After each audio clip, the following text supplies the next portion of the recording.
Hello friend, आप यदि तमाड़ या बुंडू के किसी भी गांव से हो तो आप लोग आ जाइए श्री श्याम मोटर तमार पेराइडी पे, जहां पर सभी बाइक को सर्विस किया जाता है।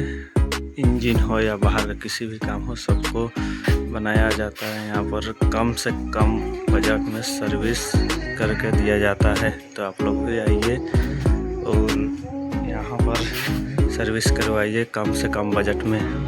ये जो देख रहे हैं कैनल रूट, ये जो रूट है ये salgadih का रूट है। और salgadih सीधा ये बारंदा और मिलन चौक की ओर जाता है, जहाँ पर यहाँ पर है आपका श्री श्याम मोटर तमार पेराइडीह। आप लोग आइए और यहाँ पर अपना गाड़ी को कम से कम दाम में ठीक करवाइए।